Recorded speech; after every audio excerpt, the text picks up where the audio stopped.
আজি আমাৰ দ্বিতীয়টো দিন আমাৰ ছাত্ৰ ছাত্ৰীসকলক আমি নতুন চিষ্টেম এটা কৰিছিলোঁ।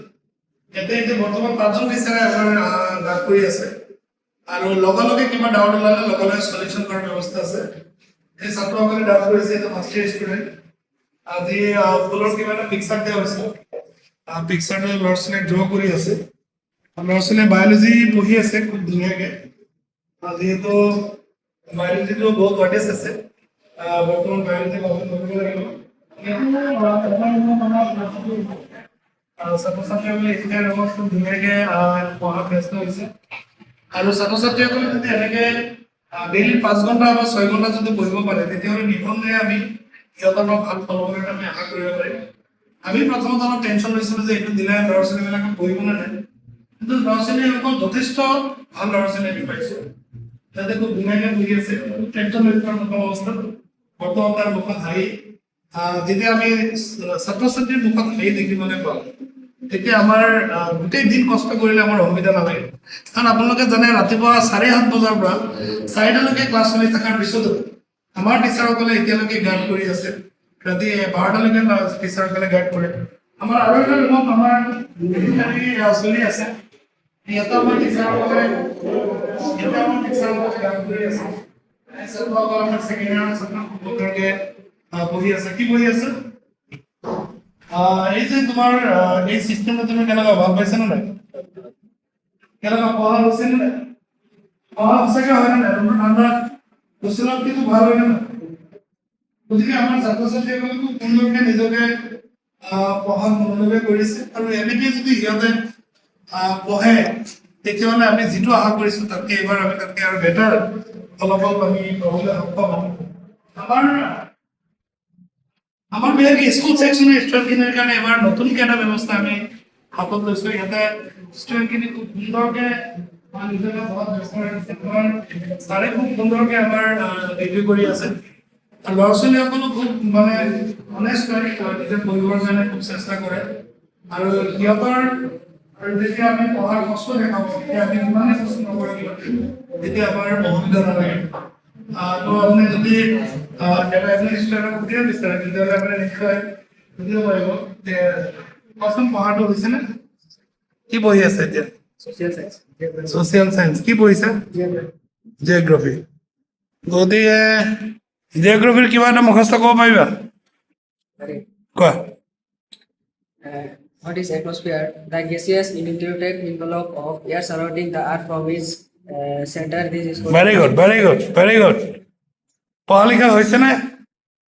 হে কি পঢ়িছ? science. ক্লাছ 9ৰ ষ্টুডেণ্ট আমাৰ। কি পঢ়িছা? Science. চায়েন্সৰ কি পঢ়িছা? মোচনৰ ফাৰ্ষ্টৰটো ক'ব পাৰিবা? কোৱা। The rule of change of motion of an object with respect to time is called. Very good. Second লটো শিকিছানে? ষ্টাৰ্ট কৰিছা আৰু হয়। তুমি কি পঢ়িছা? কি মুখস্থ কোৱা, এটা কিবা এটা কোৱা। How does Toto came to Ganga's private room? Toto came to Ganga's private room when he bought Toto from a Tonka divers for 5 rupees. Very good. গতিকে আমাৰ ছাত্ৰসকলে খুব সুন্দৰ। আমাৰ এটা 6ৰ আমাৰ চবতকৈ মৰম লগা, চবতকৈ কিউট বাচ্চা এটা আছে। কি পঢ়ি আছা? কিবা এটা কোৱাচোন।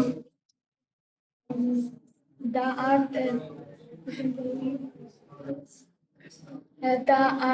the earth enables the sun. Very good. আমাৰ ক্লাছ 6ৰ ষ্টুডেণ্ট আমাৰ হোষ্টেলত থাকে, খুব মানে কিউট হয় আৰু খুব অনেষ্ট ল'ৰা হয়। গতিকে আমি এবাৰ নতুনকৈ এটা ব্যৱস্থা গ্ৰহণ কৰিছোঁ। ছাত্ৰ ছাত্ৰীসকলে যদি, তুমি কি পঢ়ি আছা? Social science. কি পঢ়ি আছা? কোৱা, এটা কুৱেশ্যন এটা South কোৱা। Africa. The area of South Africa is about 1,221,037 বাকী পঢ়াটো হৈ আছে ন? Very good. গতিকে আমি খুব ধুনীয়াকৈ এটা ব্যৱস্থা গ্ৰহণ কৰিছোঁ। আমাৰ এডমিনিষ্ট্ৰেটৰ খুব ধুনীয়াকৈ আমাৰ গোটেইখিনি চলাই আছে। আমাৰ এডমিনিষ্ট্ৰেটৰক আমি ধন্যবাদ দিব লাগিব যে গোটেই দিন কষ্ট কৰাৰ পিছতো ৰাতিও ল'ৰা ছোৱালীৰ লগত লাগি থাকে। ইয়াতে আমাৰ আৰু কিছুমান ষ্টুডেণ্ট আছে, আমাৰ এজন গাৰ্ড দি আছে আমাৰ ষ্টুডেণ্ট। তোমালোকৰ পঢ়াটো ঠিকেই হৈছেনে? ঠিকে আছে? কি পঢ়িছা কোৱা? কি পঢ়িছা কেমিষ্ট্ৰি চেপ্টাৰ? পঢ়াটো হৈ আছে না? তুমি কি পঢ়িছা? পঢ়াটো হৈ আছে না আড্ডা হৈ আছে? পঢ়াটো চবৰে হৈ আছে? পঢ়াটো হৈ আছে নে নাই? ঠিক আছে, এনেকৈ আমাৰ ছাত্ৰসকল পঢ়াত ব্যস্ত হৈ আছে আৰু এনেকৈ যদি সিহঁতে পঢ়াত নিজকে মনোনিৱেশ কৰি ৰাখে তেতিয়াহ'লে আমাৰ টিচাৰসকলৰ সিমান টেনশ্যন নাথাকে আৰু আমাৰ ছাত্ৰ ছাত্ৰীসকলৰ যেতিয়া পঢ়াৰ আগ্ৰহ আমি দেখা পাওঁ তেতিয়াহ'লে আমি এজন দুজন নহয় আৰু যদি টিচাৰ দৰকাৰ হয় আমি এপইণ্ট কৰিবৰ কাৰণে আমি সাজু আছোঁ। ছাত্ৰসকলে খুব ধুনীয়াকৈ